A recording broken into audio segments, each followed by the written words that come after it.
গতি যথা জীবন বিমুখ, শূন্য যথা দিশা, প্রাণ মাঝে প্রাণ ভয়, শূন্য দিবানিশা।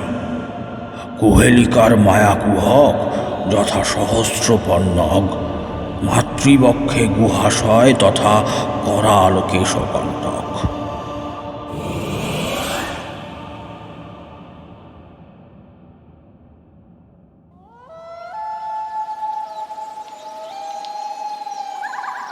আহা, তো ফাইনালি আমরা পৌঁছলাম। গভীর জঙ্গলে একটা নদীর ধারে দাঁড়িয়ে সুজয় বলল কথাটা। তারা 4 বন্ধু, সুজয়, বরুণ, প্রীতি আর নীরা। ছোটবেলা থেকেই বন্ধু, আর এখন কলেজেরও সহপাঠী। ছুটি কাটানোর জন্য ওরা উপস্থিত হয়েছে পশ্চিম ঘাটের ঘন জঙ্গলে। চারিদিকে সবুজ গাছপালা, ভিজে মাটি, কলকলে শব্দে বয়ে চলা নদী, নানা রকম পাখির কুজন। এক কথায় মনোরম প্রাকৃতিক পরিবেশ। নদীর ধারের বড় বড় পাথরের ওপর দাঁড়িয়ে সুজয় বলল, জায়গাটা সত্যিই অসাধারণ, তাই না? নীরা বলল, হ্যাঁ রে, এ যেন এক অন্য জগৎ।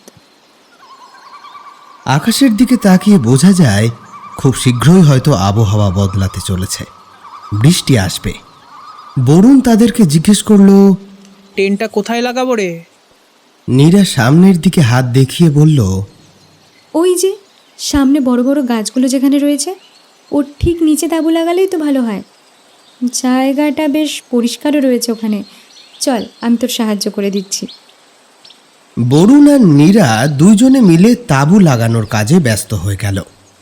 ওদিকে সুজয় আর প্রীতি তখন নিজেদের সেলফি নিতে ব্যস্ত। বরুণ প্রীতিকে বলল, ওরে অকম্মার ঢেকি, একটু কাজও তো করতে পারিস কখনো, এখানে এসে আমাদের একটু হেল্প কর না। প্রীতি তার কথা শুনে সুজয়ের দিকে তাকিয়ে বলল, এই সুজয়, যা ওদেরকে গিয়ে একটু হেল্প কর। সুজয় তাকে বলল, আমার পায়ের কাছে কত পাথর পড়ে আছে দেখছিস? হ্যাঁ, কেন বলতো? একটা ছুঁড়ে মাথায় মারবো এমন অজ্ঞান হয়ে যাবি। সেই কলকাতা থেকে আসার সময় থেকেই তোর সব কথা শুনে আসছি আমি, আর পারবো না। চাকর নাকি তোর? আরে বেটা, তাই নাকি? আর শোন, ভুলে যাস না, কেরলের ওয়ান অফ দ্য বেস্ট হোটেলে থাকার ব্যবস্থা কিন্তু আমিই করে দিয়েছি তোদেরকে। তাই আমি যা বলবো তোরা তা শুনতে বাধ্য। ঘোড়ার ডিম। এদিকে তাদের ঝগড়া দেখে বরুণ নীরাকে বলে, ওই দেখ, আবার শুরু করলো দুজনে। হ্যাঁ, তাই তো দেখছি। এবার নীরা প্রীতির উদ্দেশ্যে বলল, আচ্ছা প্রীতি, তুই তো এর আগেও কেরলে এসেছিস, তাই না? হ্যাঁ, কেরলেই তো আমার মামার বাড়ি, তবে এখান থেকে অনেকটা দূরে। আর তাছাড়া যেই হোটেলটা আমি বুক করেছি সেটা আসলে আমার দুঃসম্পর্কের এক মামার, তাই সহজেই পেয়ে গেলাম। সুজয় প্রীতিকে উদ্দেশ্য করে জিজ্ঞেস করল, কেরালে তোর মামার বাড়ি? তাহলে তো তুই মালায়ালাম ভাষাও বলতে পারিস নিশ্চয়ই। হ্যাঁ, পারি তো। কিছু বল না শুনি। মটন থানু নান পারাইন্ডাথু। হ্যাঁ, কি বললি? আমি আর কি বলবো? আরে এইমাত্র যেটা বললি সেটার মানে কি? বললাম তো।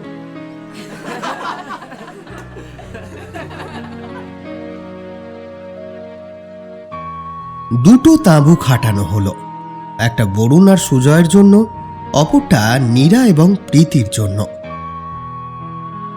সন্ধে নেমে এলো, সম্পূর্ণ জঙ্গল অন্ধকারে ঢেকে গেল। তাঁবুর সামনে বন ফায়ারের চারপাশে বসেছিল বরুণ, সুজয়, নীরা এবং প্রীতি। ওরা সকলেই নিজেদের খাবার সঙ্গে করে নিয়ে এসেছিল, তাই খেতে খেতে গল্প চলতে লাগলো। আচ্ছা, তোরা কি জানিস ওয়েস্টার্ন ঘাটের এই জঙ্গলকে ঘিরে অনেক সব কাহিনী রয়েছে? কেমন কাহিনী রে? সুজয় বলল, ভৌতিক কাহিনী। লোকে বলে এই গভীর জঙ্গলে নাকি অনেক রহস্যময় জিনিস লুকিয়ে রয়েছে। তারা নাকি দিনের আলোয় বাইরে বেরোয় না, তাদের সময় হলো রাতে।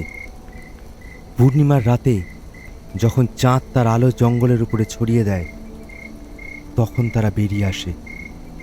তারা অতৃপ্ত, তারা রক্ত পিপাসু। গভীর রাতে তাদের বীভৎস চিৎকার অনেক দূর থেকেও শোনা যায়। কাদের কথা বলছিস তুই? ও নিজের আত্মীয়দের কথা বলছে। শালা নিজেও তো একটা ভূত।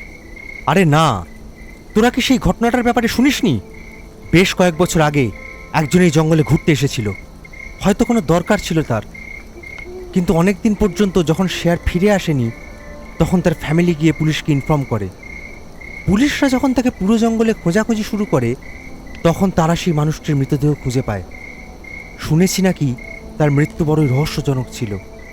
ফরেস্ট ডিপার্টমেন্টের মতে এই কাজ কোনো জানোয়ারের নয়, আবার কোনো সাধারণ মানুষেরও নয়। তবে কে করেছিল এই কাজ? কে হত্যা করেছিল তাকে? বরুণ বলল। তোর দাদু। প্রীতি ঢোক গিলে বলল, কিন্তু আমি তো আগে কোনোদিন এই ঘটনার কথা শুনিনি। কারণ এমন ঘটনা কখনো ঘটেইনি। তোদের কি আমার কথায় বিশ্বাস হচ্ছে না? পূর্ণিমার রাত হলে আজও সেই জঙ্গলে ঘুরে বেড়ায়। হাট, ওসব শুধু মন গড়া কাহিনী, মানুষকে ভয় দেখানোর জন্য। ওইসব কিছু হয় না বাস্তবে।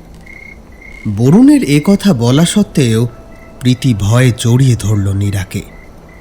কিন্তু নীরা বনফায়ারের লেলিহান আগুনের শিখার দিকে এক দৃষ্টে চেয়ে থেকে বলল, তোরা কি একটা জিনিস লক্ষ্য করেছিস? কি জিনিস কি রে? জিনিস রে? রে? আজও কিন্তু পূর্ণিমার রাত। সকলে আকাশের দিকে দেখল। কালো মেঘের আড়াল থেকে উঁকি দিচ্ছে পূর্ণিমার গোলাকার চাঁদ। তার মায়াবী আলো যেন অলৌকিক কোনো ঘটনার বার্তা বয়ে আনছে। আর ঠিক তখনই জঙ্গলের ভেতর থেকে কোনো এক হায়না বা নেকড়ের ভয়ঙ্কর গর্জনের আওয়াজ শোনা গেল।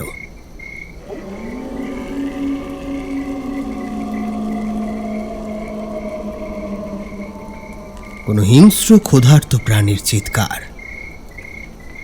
চিৎকারটা শোনা মাত্রই সকলে চমকে উঠল। ভয়ে সকলের হাড় হিম হতে লাগলো। বরুণ বলল, অনেক রাত হয়েছে এখন, তাই বন্য জীবজন্তুরা শিকার ধরতে বেরিয়েছে। এখন আর বাইরে থাকাটা উচিত হবে না। সবাই তাঁবুর মধ্যে ঢুকে পড়ে এবার। হ্যাঁ হ্যাঁ, বরুণ ঠিকই বলেছে। চল নীরা, ভিতরে চল। সকলে তড়িঘড়ি উঠে তাঁবুর দিকে যেতে লাগলো। কিন্তু নীরা কিছুটা দূরে দাঁড়িয়ে নদীর ওই পারে অন্ধকার জঙ্গলের দিকে তাকিয়ে রইল। বরুণ তার কাছে এসে জিজ্ঞেস করে, কিরে, তোর আবার কি হলো? কি দেখছিস ওখানে? ওই সামনে দেখ, যেন কেউ দাঁড়িয়ে রয়েছে মনে হচ্ছে ওখানে, তাই না?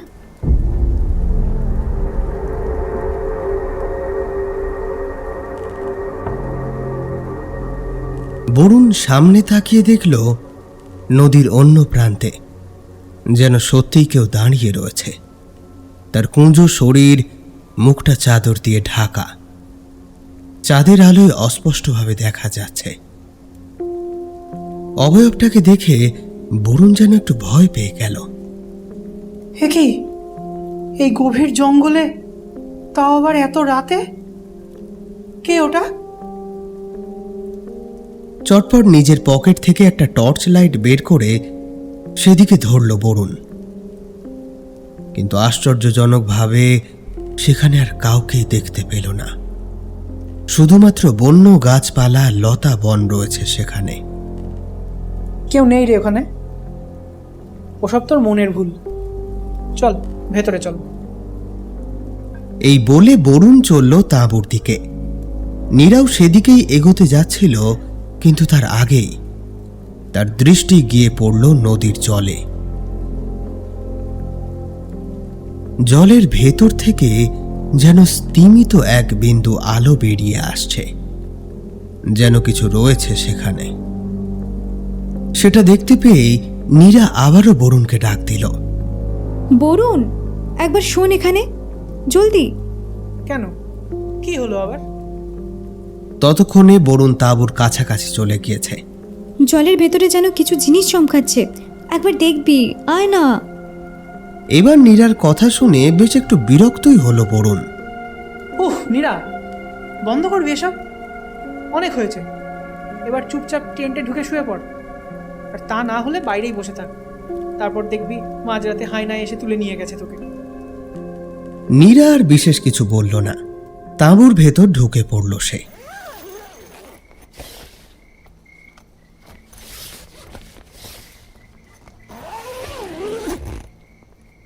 সেখানে প্রীতি বসে নিজের মোবাইলে ভিডিও দেখতে দেখতে জুস খাচ্ছিল। নীরা তার কাছে এসে বসল। প্রীতি জিজ্ঞাসা করল নীরাকে, কি রে, ঘুমাবি কখন? এত তাড়াতাড়ি আমার ঘুম আসবে না, তার উপর এই জঙ্গলের মাঝে এই অবস্থায় তো মোটেও নয়। আজকের রাতটা একটু অ্যাডজাস্ট করে নে, কাল তো এমনিতেও হোটেলে পৌঁছে যাব। হ্যাঁ ঠিক আছে। এমন সময় মেঘের গর্জন শোনা গেল। নীরা বলল, বোধহয় কিছুক্ষণের মধ্যেই বৃষ্টি আসবে। প্রীতি বেশ এক্সাইটেড হয়ে বলল, ওয়াও, কি অ্যাডভেঞ্চারাস ব্যাপার না? ধুর, তোর অ্যাডভেঞ্চারের কাঁথায় আগুন। অন্য তাঁবুতে সুজয় বরুণকে জিজ্ঞেস করে, ভাই সিগারেট হবে কি তোর কাছে? না, আমি ওসব খাই না। ও আচ্ছা, আসলে আমার প্যাকেটটা তো নিয়ে আসতে ভুলে গেছি, আর একটু টান না দিলে ঠিক শান্তি পাচ্ছি না। ব্যাগটা দেখ না একটু, যদি কিছু পাস। একটা জিনিস আছে, দে ভাই দে, ওটাই দে। ওই বাইরে বনফায়ারের যে আতপোড়া কাঠগুলো রয়েছে ওগুলো নিয়ে টান দিকে যা। এই কথায় সুজয় বেশ অপ্রস্তুত বোধ করল। আরে থাক থাক ভাই, লাগবে না।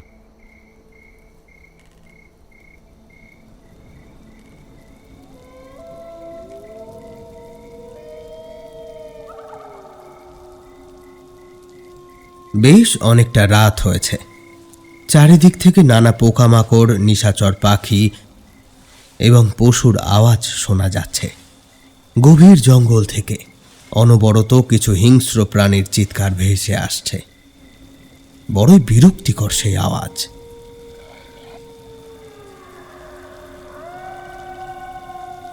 প্রীতি তো সেই কখনই কানে হেডফোন গুঁজে গান শুনতে শুনতে ঘুমিয়ে পড়েছে, কিন্তু নীরার চোখে ঘুম নেই। তাতে ওই বন্য জীবজন্তুর চিৎকার তার মনে আতঙ্কের সৃষ্টি করেছে। সেই আওয়াজ শুনেই অন্য তাঁবুতে সুজয় বরুণকে জিজ্ঞেস করল, ভাই তুই তো প্রাণীবিদ্যা নিয়ে অনেক পড়াশোনা করেছিস, বলতো এটা কোন প্রাণীর আওয়াজ শোনা যাচ্ছে? এগুলো হয়তো বন্য হায়নার আওয়াজ। একটা নয়, অনেকগুলো রয়েছে। হয়তো কোনো শিকার ধরেছে ওরা, কারণ শিকার ধরলেই ওরা এরকম আওয়াজ করে থাকে।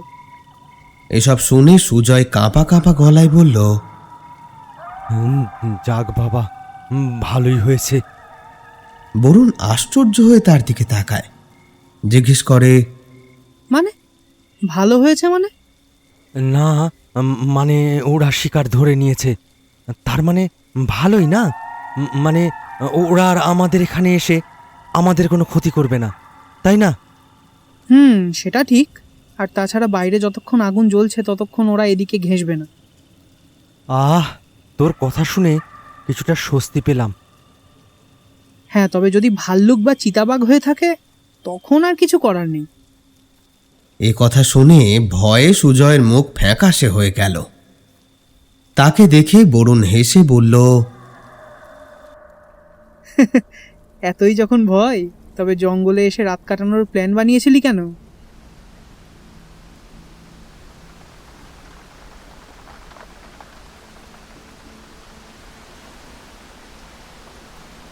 এরপর মাঝরাতে ভীষণ বৃষ্টি শুরু হয়। বৃষ্টির জলে বনফায়ারের আগুন নিভে যায়। তখন সকলে ঘুমিয়ে পড়েছিল। বৃষ্টির শব্দে কেবলমাত্র ঘুম ভেঙে গেল নীরার। সে নিজের মোবাইল ফোন বার করে সময়টা দেখল। রাত 1:30 বাজে। বাইরে প্রবল বৃষ্টির সাথে বজ্রপাত।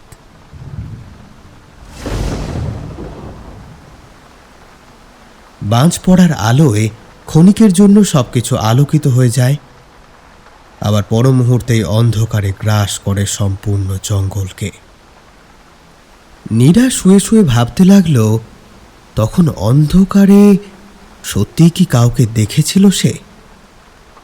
সত্যি কি নদীর ওপারে কেউ এসে দাঁড়িয়েছিল, নাকি সবই তার চোখের এবং মনের ভুল? নাকি সুজয়ের বলা কাহিনী অনুযায়ী পূর্ণিমার রাতে সত্যি কোনো অতৃপ্ত অশরীরীর দেখা পেয়েছিল সে?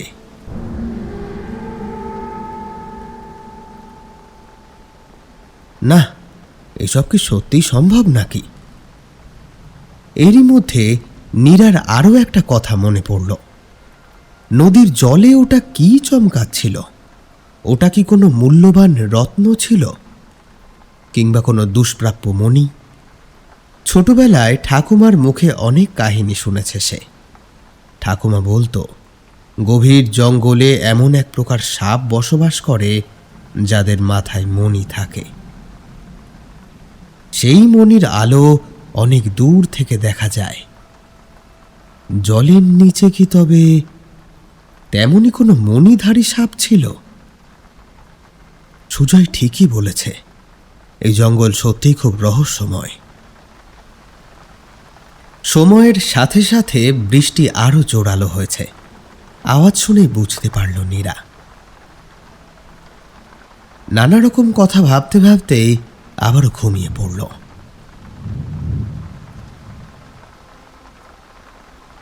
সারা রাত বৃষ্টির কিন্তু বিরাম ঘটল না। নদীর জল বেড়ে গিয়ে প্রবল বেগে বয়ে যেতে লাগল।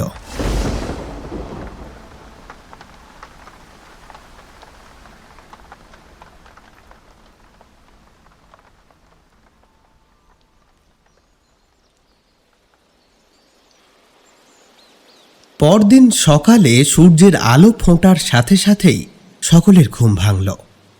বৃষ্টি তখন থেমেছে। বেশ সুন্দর একটা সকাল। বাইরে বেরিয়ে এলো নীরা। বৃষ্টির জলে ধুয়ে যেন জঙ্গলের সৌন্দর্য আরও কয়েক গুণ বেড়ে গিয়েছে। সোনালি মিষ্টি রোদ্দুর, বৃষ্টি ভেজা গাছের সবুজ পাতা, পরিষ্কার নীল আকাশ, সব মিলিয়ে এ যেন এক নৈসর্গিক শোভা। দূরে একটা গাছের ডালে কয়েকটা বানর বসে আছে।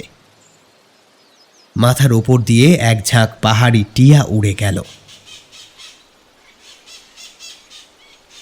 ভীষণ শান্তি অনুভব করল নীরা।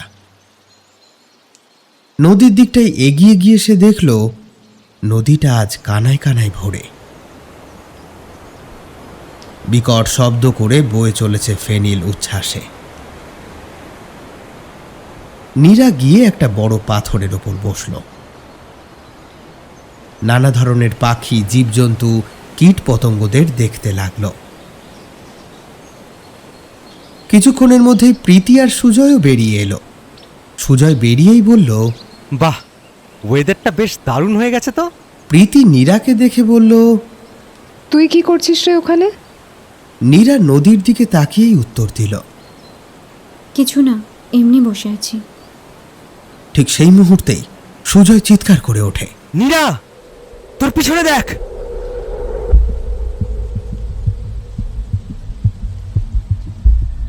নীরা তার চিৎকার শুনে চমকে উঠে পিছন ফিরতেই সে দেখল তার পিছনে ঘাপটি মেরে বসে রয়েছে একটা বিশাল মোটা অজগর।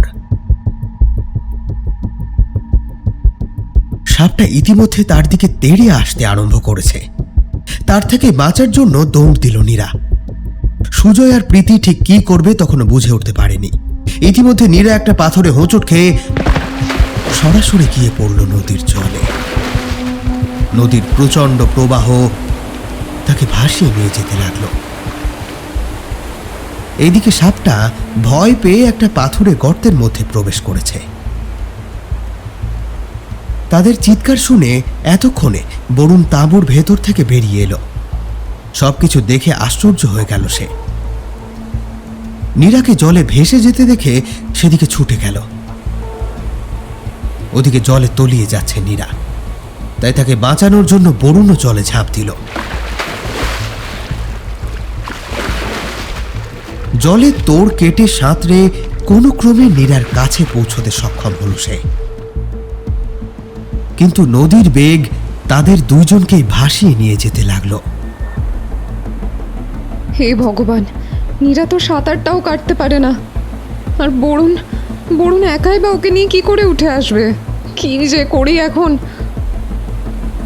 সুজয় ততক্ষণে তার ব্যাগ থেকে একটা দড়ি বের করে বরুণের দিকে ছুঁড়ে দিয়েছে। সেই দড়ির এক প্রান্ত সে নিজের হাতে শক্ত করে ধরে, অপর প্রান্ত পৌঁছে যায় বরুণের নাগালের মধ্যে। নীরাকে এক হাতে শক্ত করে ধরে বরুণ সেই দড়ি আগলে ধরে। তারপর সুজয় এবং প্রীতি বহু কষ্টে তাদেরকে টেনে নদীর কিনারে তুলে আনে। নীরার ততক্ষণে চেতনা হারিয়েছে। বরুণ তাকে একটা পাথরের ওপর শুইয়ে দিয়ে তার পেটে চাপ দিয়ে মুখ থেকে জল বের করতে লাগলো। নদীতে ভাসতে ভাসতে অনেকটাই জল খেয়ে ফেলেছিল নীরা। প্রীতি আর সুজয় নীরার হাত পা রগড়াতে থাকলো। বেশ কিছুক্ষণ এভাবে চলার পর নীরার জ্ঞান ফেরে। নীরা, নীরা তুই ঠিক আছিস তো? ওই সাপটা তোকে কামড়ায়নি তো? সাপ মানে? কি সাপ? আরে নীরাকে তো একটা অজগর সাপে তাড়া করেছিল, এই এত বড় সাপটা। আর তারপরেই তো নীরা গিয়ে নদীর জলে পড়ে গেল। ওহ, টেনশন করার কিছু নেই, অজগর সাপের বিষ থাকে না। হ্যাঁ, আমি ঠিক আছি, কিছুই হয়নি আমার। আরে নীরা, এটা কি জিনিস? কি রে? সুজয় নীরার চুলের দিকে দেখালো। নীরা দেখল তার ভিজে চুলে জড়িয়ে রয়েছে নীল কাঁচ দিয়ে তৈরি করা একটা চুলের কাঁটা। জিনিসটা নিজের হাতে নিয়ে দেখতে লাগলো সে। অসম্ভব সুন্দর সেই চুলের কাঁটা, সম্পূর্ণ নীল রঙের। তাতে সূক্ষ্ম কারুকার্য করা রয়েছে। দেখেই বোঝা যাচ্ছে যে সেটা কোনো সাধারণ চুলের কাঁটা নয়। অনেকদিন ধরেই হয়তো জিনিসটা নদীর জলে পড়েছিল, তাই তাতে শ্যাওলা ধরেছে। এটা তো আমার নয়, কারই চুলের কাঁটা? তখনই নীরার স্পর্শ পেয়ে জিনিসটা যেন জ্বলে উঠল। মনে হলো এক অদ্ভুত নীলাভ দৈব রশ্মি নির্গত হচ্ছে। তারা চারজনে এতটাই বিস্মিত হয়ে গেল যে কারো মুখে কোনো কথা ফুটল না। তবে সকলের মনে একটাই প্রশ্ন, কার এই চুলের কাঁটা?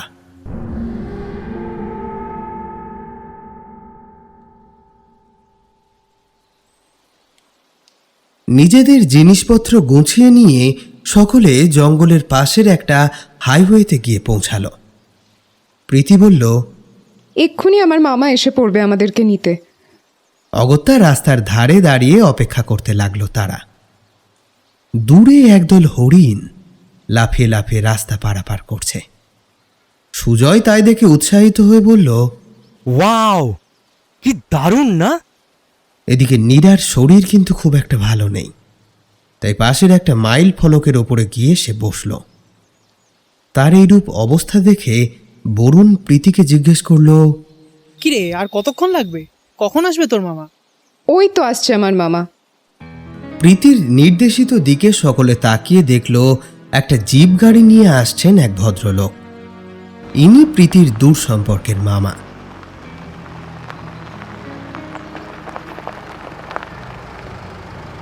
কিছুক্ষণের মধ্যেই গাড়িটা তাদের সামনে এসে ব্রেক কষে। এই যে ইনি হলেন আমার রবি মামা। এবার প্রীতি বন্ধুদের সাথে রবি মামার পরিচয় করিয়ে দিল। ভদ্রলোক বড় শান্ত এবং নিরীহ স্বভাবের। তার পুরো নাম রবি রাজ বর্মা। স্থানীয় জঙ্গল সম্পর্কে তার প্রচুর অভিজ্ঞতা। বন বিভাগের কর্মচারীদের সাথেও বেশ সখ্য আছে। সম্ভ্রান্ত পরিবারের সন্তান তিনি। ভদ্রলোক তার পূর্বপুরুষদের তৈরি করা এক অট্টালিকাকেই বর্তমানে হোটেলে রূপান্তরিত করেছেন। আর এখন প্রীতি এবং তার বন্ধুরা ওনার সাথে সেই হোটেলেই চলেছে। अरे आओ बच्चा लोग, गाड़ी में बैठ जाओ। রবিবাবু ঠিকমতো বাংলা বলতে পারেন না, হিন্দি বাংলা মিশিয়ে বলেন। ওনার কথা মতো সকলে গাড়িতে মালপত্র তুলে যে যার সিটে গিয়ে বসলে গাড়িটা চলতে শুরু করে। পথের দুধারে গভীর জঙ্গল, বড় বড় গাছপালা আর বন। সেসবকে পিছনে ফেলে রবিবাবুর গাড়ি এগোতে থাকল। চলতে চলতে বনের ভেতরে তিনি দেখালেন একজোড়া বাইসন। এগুলো বাইসন আছে, এদের আরেক নাম গৌ। এরা বহুত শক্তিশালী আছে। গভীর জঙ্গলে কিবুলিদের দেখা মেলে। প্রায় 10,000 বছর আগে থেকে এই প্রজাতি এখানে বসবাস করছে। বেশ ইন্টারেস্টিং ব্যাপার না? সুজয় নিজের ক্যামেরায় বন্দি করল তাদের। এভাবেই জঙ্গলের মধ্যে আরো নানা রকম দৃশ্য উপভোগ করতে করতে আঁকা বাঁকা রাস্তা দিয়ে এগিয়ে চলল তারা। সকলেই প্রকৃতির মজা নিচ্ছিল। কেবল নীরা চুপ করে পিছনের সিটে বসেছিল, কোনো কথা বলেনি। কেবলমাত্র পিছনে ফেলে আসা রাস্তার দিকে এক পলকে তাকিয়েছিল।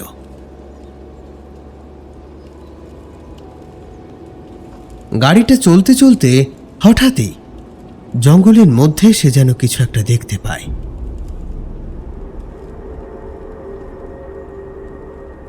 প্রথমে সে ভাবে হয়তো কোনো বন্য জন্তু,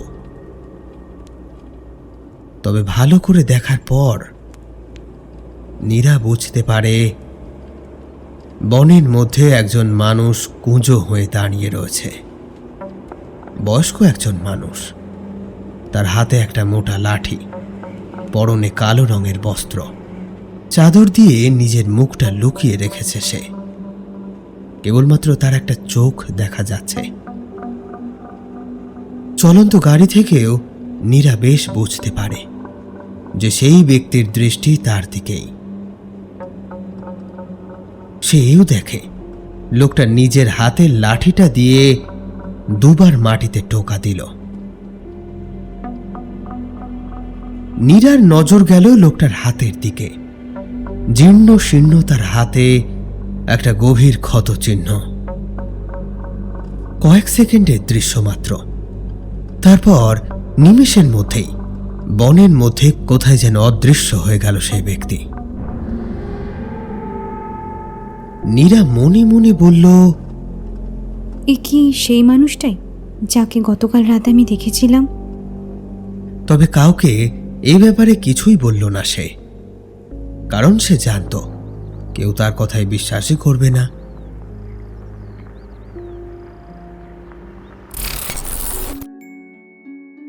নমস্কার, আমি অয়ন। গল্প কথায় আপনাদের সকলকে জানাই স্বাগত। আপনারা শুনছেন শেখ শাহিদ উদ্দিনের কলমে চুলের কাঁটা এই সিরিজের প্রথম খণ্ড, বাদারের ভয়। যে সমস্ত শ্রোতা বন্ধুরা আমাদেরকে এখনো সাবস্ক্রাইব করেননি তারা দয়া করে সাবস্ক্রাইব করে নিন, না হলে একের পর এক হাড় হিম করা গল্প আপনারা তো মিস করে যাবেন। আর যারা গল্প কথাকে প্রথম শুনছেন তাদের উদ্দেশ্যে বলা, আমাদের চ্যানেল ভিজিট করে পুরনো গল্পগুলি শুনে নেবেন। কথা দিচ্ছি ভয় পেতে বাধ্য। আর হ্যাঁ, গল্পগুলো কেমন লাগছে কমেন্ট সেকশনে জানাতে কিন্তু ভুলবেন না। মনে রাখবেন, আপনাদের প্রত্যেকটি মন্তব্য আমাদের কাছে পরবর্তী কাজের অনুপ্রেরণা। আর গল্প ভালো লাগলে লাইক, শেয়ার, সাবস্ক্রাইব করে আমাদের পাশে থাকবেন। আজকে আপনারা শুনছেন শেখ শাহিদ উদ্দিন রচিত চুলের কাঁটা এই সিরিজের প্রথম খণ্ড, বাদারের ভয়। চলুন তবে দেরি না করে শুনে নেওয়া যাক গল্পের বাকি অংশ।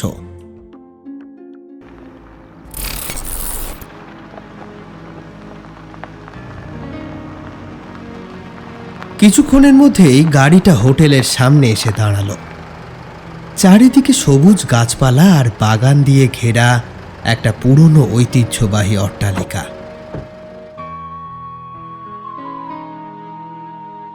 গাড়ি থেকে নেমে সকলে চেয়ে চেয়ে দেখল খানিকক্ষণ। সুজয় প্রথমে বলল, প্রীতি, এটা তোর one of the best hotel. এ তো দেখি ভূত বাংলো রে। এখানকার ঘরবাড়ি সাধারণত এরকমই হয়ে থাকে। পিছন থেকে রবিবাবুর কথা শোনা গেল। ये है मेरा लक्ष्मी निवास होटल, अंदर चलो तुम सब। কথা মতো সকলে ভেতরে এসে বসল। রবিবাবু সেখানকার একজন বৃদ্ধকে ডেকে বললেন, ये आदमी तुम सबको निजे निजे रूम दिखाई देबे। নীরা বেশ ক্লান্ত হয়ে পড়েছে। সোফাতেই শুয়ে পড়ল সে। কিরে, তোর কি শরীর এখনো অনেক খারাপ লাগছে? প্রীতি তার কপালে হাত দিয়ে দেখল তার সারা শরীরে জ্বর বইছে। এ কি, তোর শরীর যে জ্বরে পুড়ে যাচ্ছে।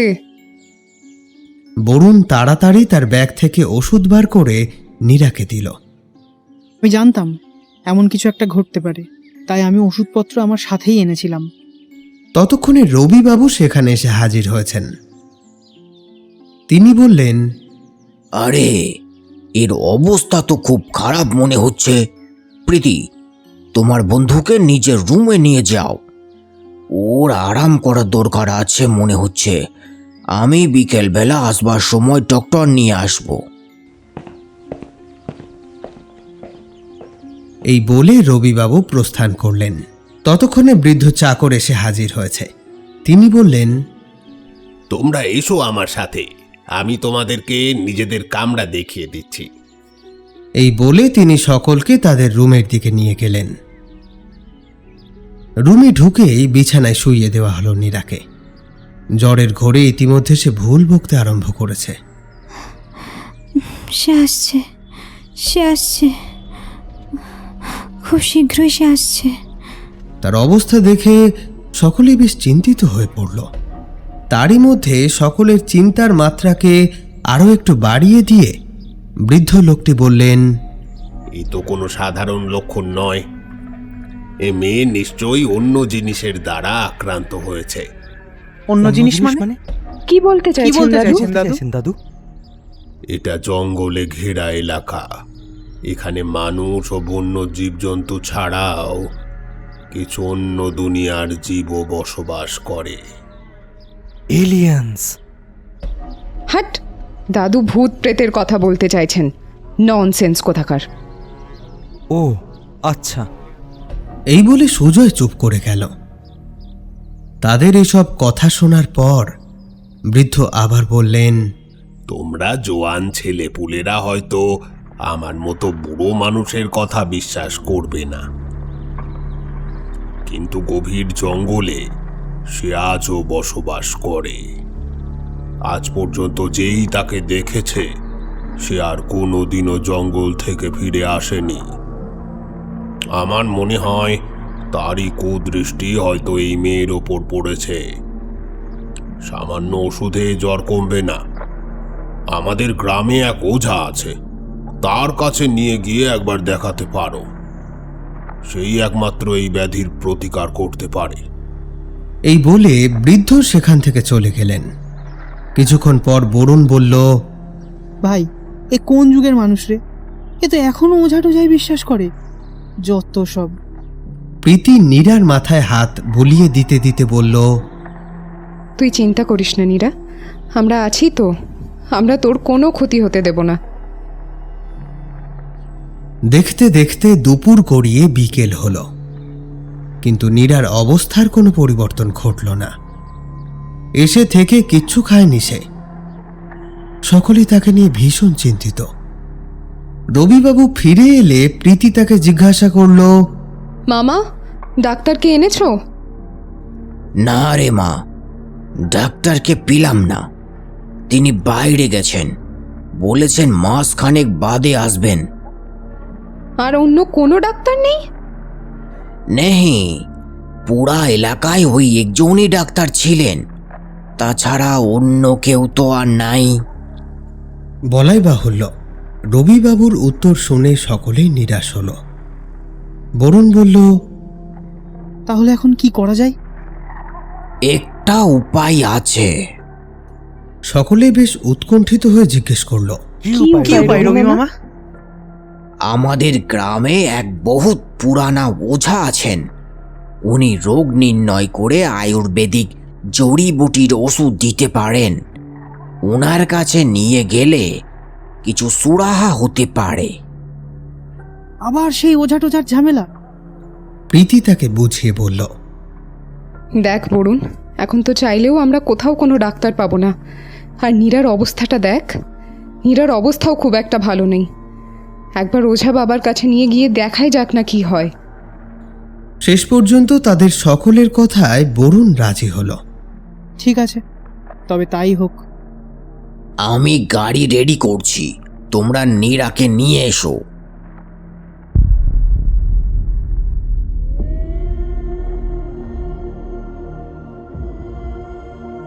গ্রামের এক কোণে একটা পুরনো মাটির ঘর, সেখানেই থাকেন ওঝা। রবিবাবু এবং বাকিরা গিয়ে উঠলেন তার কাছে। ঘরের ভেতরটা বেশ অন্ধকার। দেওয়ালের এক তাকে কয়েকটা প্রদীপ জ্বলছে, আর তাতেই সামান্য যা আলোকিত হয়েছে ঘরটা। সেই হালকা আলোতেই দেখা যায় চারপাশের দেওয়ালে নানা ধরনের ছবি আঁকা। মাটির দেওয়ালের অনেক জায়গায় আবার অনেক কিছু লেখাও রয়েছে। তার সাথে টাঙানো রয়েছে অনেক ছোট বড় মুখোশ। ঘরের মধ্যে আরো নানান অদ্ভুত জিনিসের সমাহার। টেবিলের ওপর রাখা কিছু অদ্ভুত রকমের রহস্যময়ী পুতুল, তার একপাশে কিছু পুরনো বইপত্র। ঘরের আর এক কোণে একটা ভয়ঙ্কর রাক্ষসের মূর্তির পাশে বসে রয়েছেন বয়স্ক ওঝা। আগে রবিবাবু গিয়ে তার সাথে বার্তালাপ করলেন। রবিবাবুর কথা শোনার পর ওঝা নীরাকে দেখতে চাইলে প্রীতি নীরাকে ধরে নিয়ে গিয়ে ওঝার সামনে বসায়। ওঝা বেশ কিছুক্ষণ ধরে নীরার আপাদ মস্তক ভালোভাবে পর্যবেক্ষণ করার পর তার সাথে বিগত 2 দিন কি কি ঘটেছে সেটা জানতে চাইলেন। প্রীতি তাকে সবকিছু বলল। ওঝা বেশ গম্ভীরভাবে সবটা শুনছিলেন। এরই মধ্যে সুজয় টেবিলে রাখা পুতুলগুলোকে নিয়ে নাড়াচাড়া করে দেখছিল। ওঝা তার দিকে তাকিয়ে বললেন, ওগুলোতে হাত দিও না। ওই পুতুলগুলোর ভিতরে আমি দুষ্ট আত্মাদের বন্দি করে রেখেছি। সুজয় তার কথা না বুঝেই সেখান থেকে সরে যায়। এবার ওঝা নীরার দিকে তাকালেন। নীরার মাথায় হাত রেখে নিজের চোখ বন্ধ করে কিছু মুহূর্তের জন্য তিনি ধ্যানমগ্ন হলেন। সকলেই নিশ্চুপ হয়ে তাকে দেখছিল, কিন্তু বরুণের কাছে এসব বড়ই বিরক্তিকর লাগে। সে গিয়ে দাঁড়ালো দরজার সামনে। এমন সময় হঠাৎ চোখ বন্ধ করা অবস্থাতেই ওঝা চিৎকার করে উঠলেন, অসম্ভব! তাকে ওভাবে চমকে উঠতে দেখে সবাই তো চিন্তায় পড়ে গেল। রবিবাবু জিজ্ঞেস করলেন, কি হলো বাবা? এই মেয়ের ভাগ্যে অনেক বড় বিপদ ঘনিয়ে আসছে। সে কি? এসব আপনি কি বলছেন বাবা? হ্যাঁ, ঠিকই বলছি। এই মেয়ের কাছে নিশ্চয়ই এমন কোনো জিনিস রয়েছে যা এর কাছে থাকা উচিত নয়।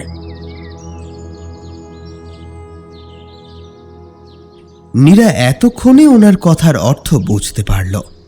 নিজের ভ্যানিটি ব্যাগ থেকে সেই নীল কাচের তৈরি চুলের কাঁটাটা বার করে ওঝাকে দেখালো। বাবা, আপনি কি এই জিনিসটার কথাই বলছেন? সেই চুলের কাঁটা দেখা মাত্রই ওঝার চোখ বিস্ফারিত হয়ে যায়। তিনি বলেন, হে ভগবান, অনর্থ, ঘোর অনর্থ! এই মায়াবী অস্ত্র কোথা থেকে পেলে তুমি?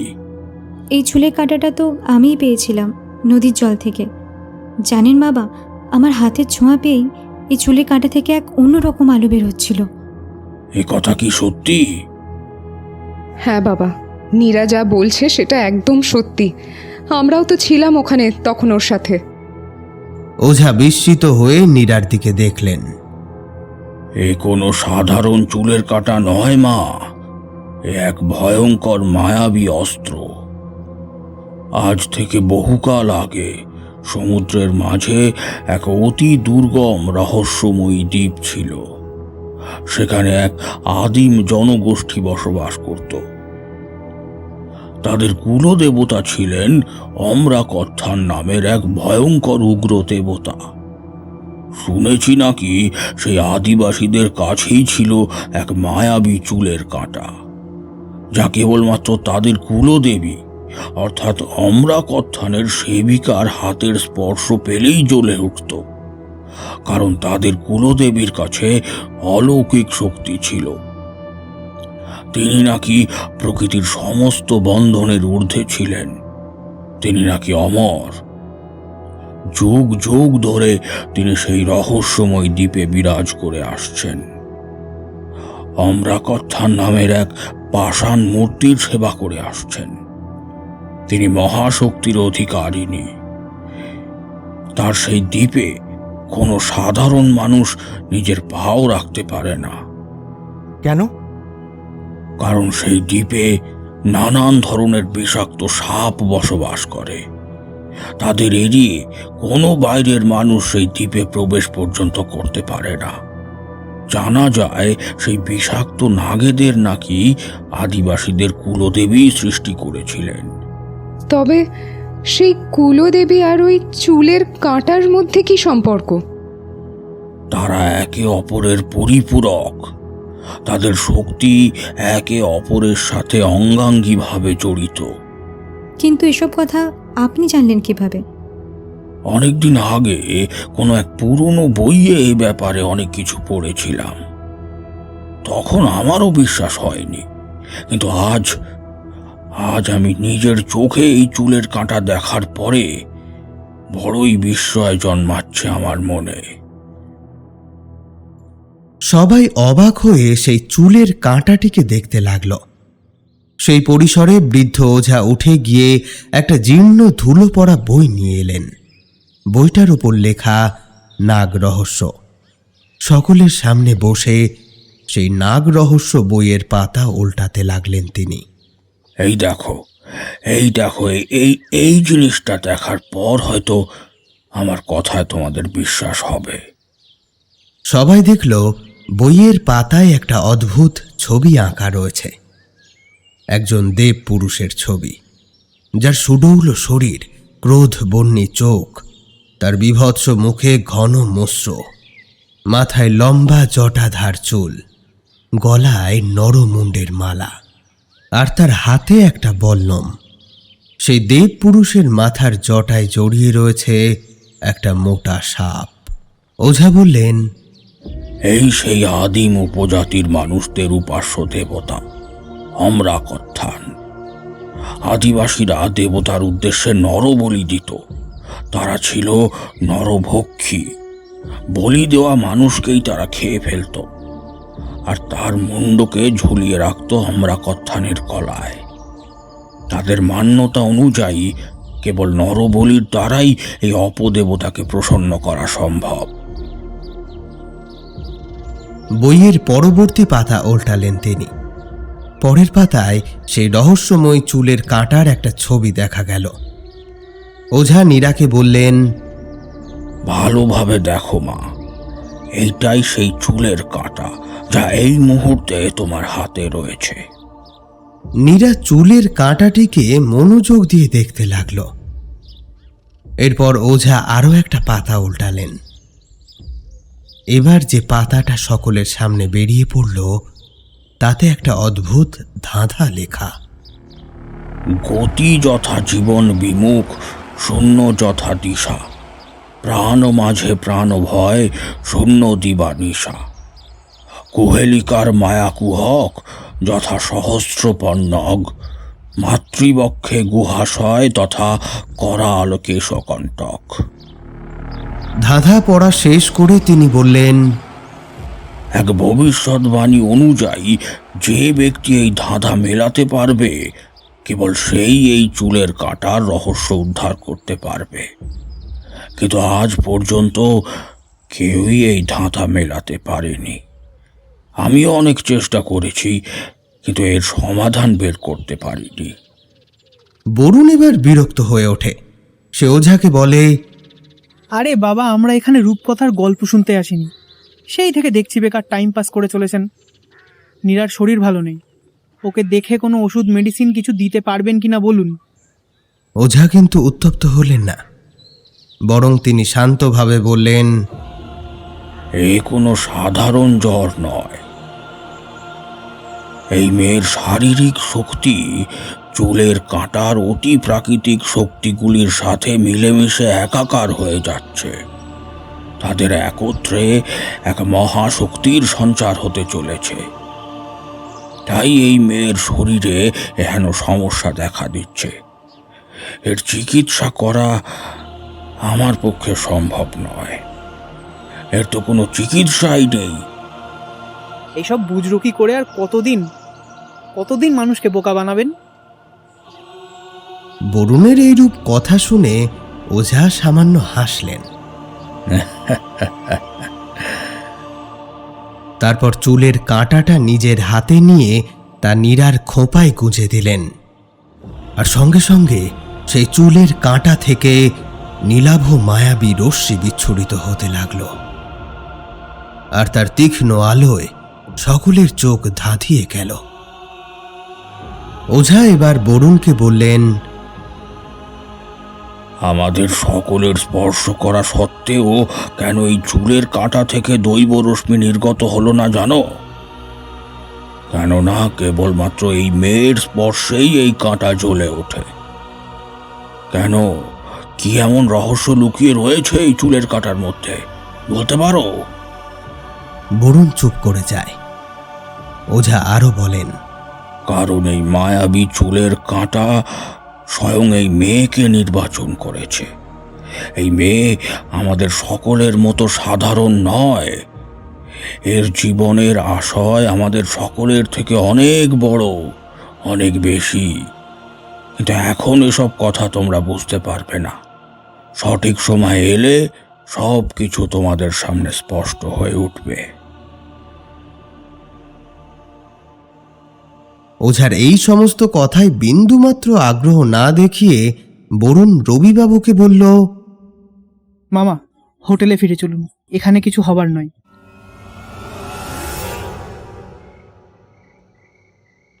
তারা যখন লক্ষ্মীনিবাস হোটেলে ফিরে এলো, ঘড়িতে তখন সন্ধে 7টা। বাইরে ইতিমধ্যে হালকা বৃষ্টি পড়তে শুরু করেছে।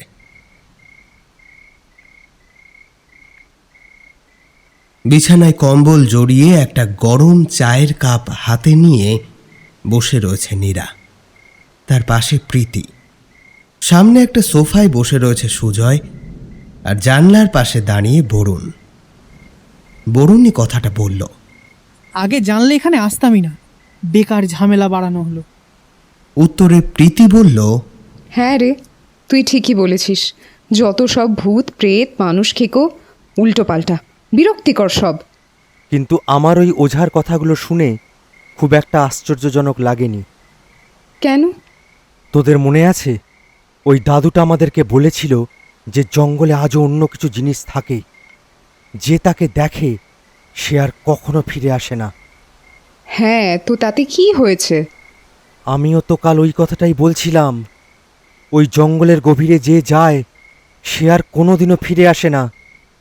আবার অনেকের মৃতদেহ খুঁজে পাওয়া যায় ওই জঙ্গলে। তার মানে বুঝতে পারছিস? কি মানে?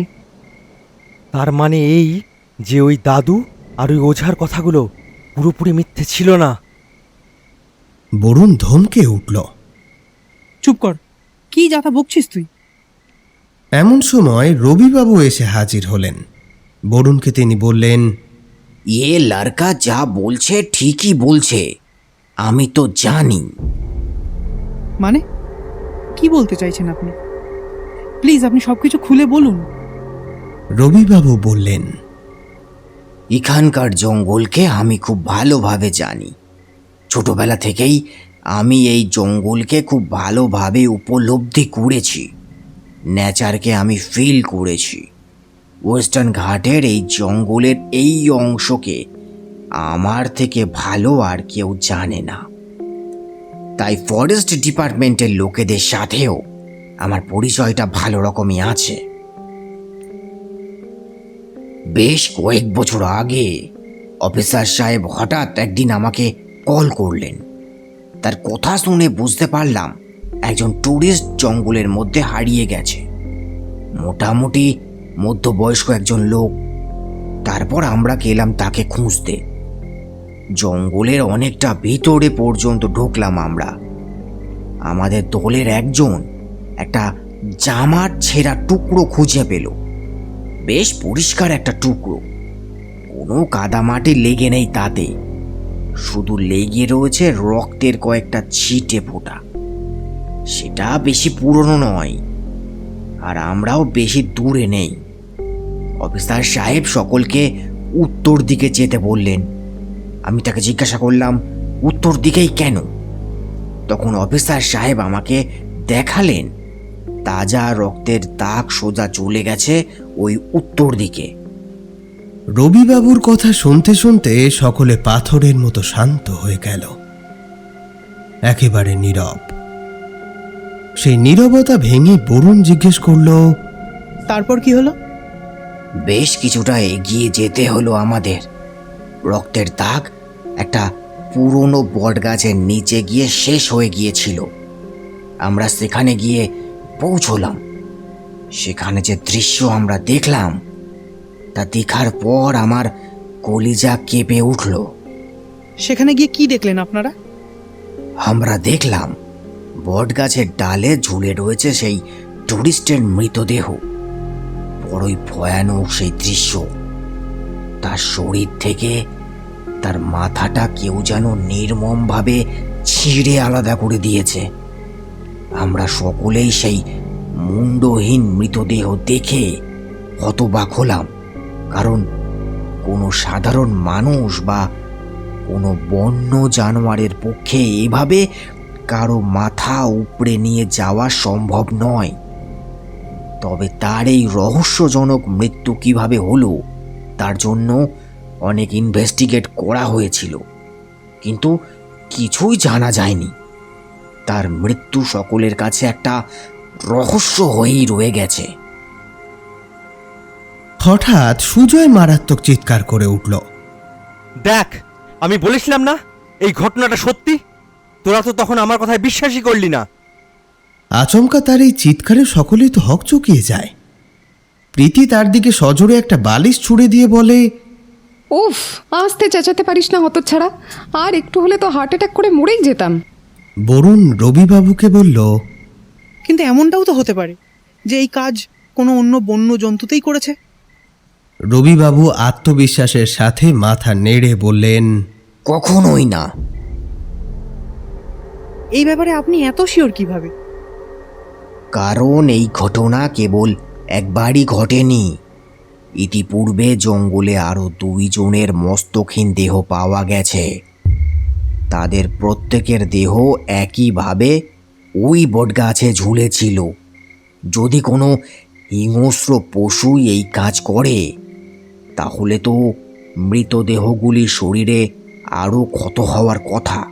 কিন্তু না, কেউ যেন সুনিপুণভাবে শুধু তাদের মাথাটা উপড়ে নিয়ে গেছে। আবার হত্যারও কোনো এভিডেন্স নেই। সত্যই বড়ই আশ্চর্যজনক ব্যাপার, ভাবলে বড়ই অবাক লাগে। এসব শোনার পর বরুণও চুপ করে রইল। রবিবাবু আবার বললেন, আগেও ওই জঙ্গলে গিয়ে অনেকেই নিখোঁজ হয়েছেন, তাদের কাউকেই খুঁজে পাওয়া যায়নি। এই ঘটনাটার প্রভাব গোটা এলাকার উপর পড়েছে। এখন লোকে ওই জঙ্গলে পা রাখতেও ভয় পায়। কখনো কখনো ওই জঙ্গলের ভেতর থেকে বড় বিচিত্র ধরনের চিৎকার ভেসে আসে, যেন কোনো অসুরী শক্তির গর্জন। স্থানীয় মানুষেরা তাই ওই জঙ্গলের নাম দিয়েছে মুন্ডু কাটার জঙ্গল। নামটা শুনেই সকলের গা শিউরে ওঠে। অনেকের মতে এটা জঙ্গলের দুষ্ট পিশাচের কাজ। পিশাচ? হ্যাঁ, পিশাচ। গ্রামের অনেকেই দাবি করেছেন যে তারা জঙ্গলের মাঝে এক রহস্যময়ী কালো ছায়া দেখতে পেয়েছেন। কালো ছায়াই নাকি রক্ত পিপাসু পিশাচ। তাদের মতে সেই পিশাচই জঙ্গলে প্রবেশ করা মানুষদের হত্যা করে তাদের মুন্ডু উপড়ে নিয়ে যায়। নীরা রবিবাবুর কথাগুলো ভালোভাবে শুনছিল। সেই রক্ত পিপাসু পিশাচের প্রত্যক্ষ দর্শন বোধহয় নীরা নিজেও পেয়েছে। একবার নয়, বরং 2 বার। রবিবাবু দেখলেন সকলের মুখে আতঙ্কের ছাপ। তাই পরিবেশটাকে স্বাভাবিক করার জন্য তিনি বললেন, আরে ছাড়ো এখন ওসব কথা, রাত অনেক হয়েছে, চলো সকলে খাওয়া দাওয়া করে নাও তাড়াতাড়ি। হ্যাঁ হ্যাঁ, চল সবাই গিয়ে খেয়ে নি আগে। প্রীতি নীরাকে বলল, নীরা, তুই এখানে বস, আমি তোর জন্য খাবার নিয়ে আসছি, তোকে আর কোথাও যেতে হবে না।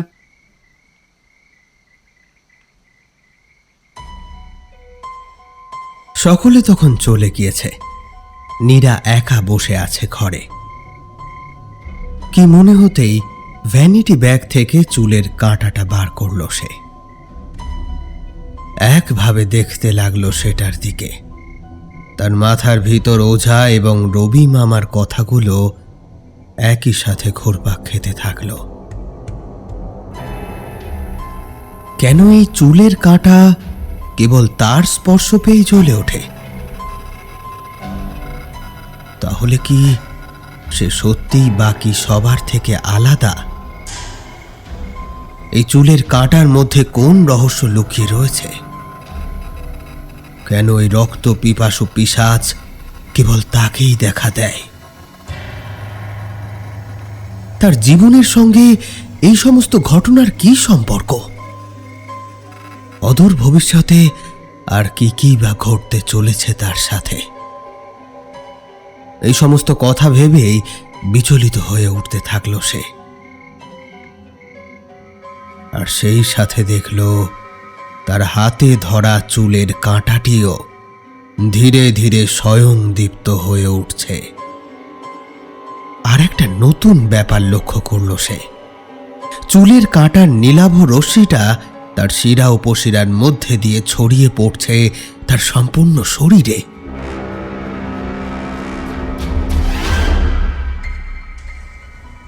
নীরার অজান্তেই নীরার শরীর এক অলৌকিক শক্তিকে নিজের মধ্যে ধারণ করতে চাইছে।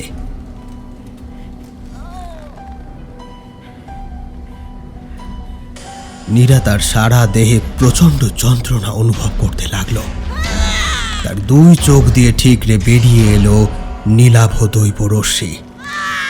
আর মুহূর্তের মধ্যে চুলের কাঁটার মায়াবী শক্তিকে নিজের মধ্যে ধারণ করে নিল সে। তার দেহের শিরা উপশিরা, তার নখ, তার 2টি চোখ, এমনকি তার কেশাগ্রভাগ, তার সম্পূর্ণ শরীর থেকেই সেই আলোর রশ্মি বিচ্ছুরিত হতে থাকলো। নীরা চিৎকার করার চেষ্টা করেও ব্যর্থ হলো, কারণ তার কণ্ঠস্বর রুদ্ধ হয়ে যাচ্ছিল মায়াবী কোনো শক্তির দ্বারা। তার পুরো শরীর অবশ, কোনো মহাজাগতিক শক্তির বন্ধনে যেন আবদ্ধ হয়ে পড়েছে সে। কিছুই বুঝে উঠতে পারল না নীরা, তার সাথে এসব কি ঘটছে। কেবল অনুভব করতে পারল একটা শব্দ ধ্বনিত হচ্ছে তার কানে।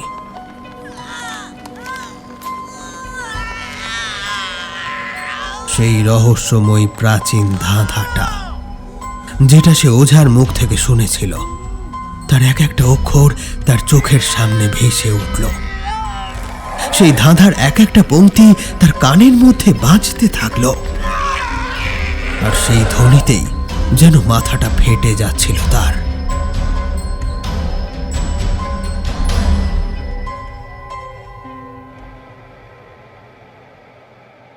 খুঁজে পাওয়া যাচ্ছে না মানেটা কি? ভীষণ উদ্বিগ্ন হয়ে উঠল বরুণ আর তার সাথে বাকি সকলেই। কারণ গতকাল রাত থেকেই নীরাকে কোথাও খুঁজে পাওয়া যাচ্ছে না। সারা লক্ষ্মীনিবাস হোটেল, এমনকি পাশের গ্রাম তন্ন তন্ন করে খুঁজেও নীরার কোনো হদিশ পাওয়া যায়নি। তার ফোনটা হোটেলেই পড়ে রয়েছে, ফলে স্বভাবতই ফোনের মাধ্যমে তার সাথে যোগাযোগ করাটাও সম্ভব হচ্ছে না।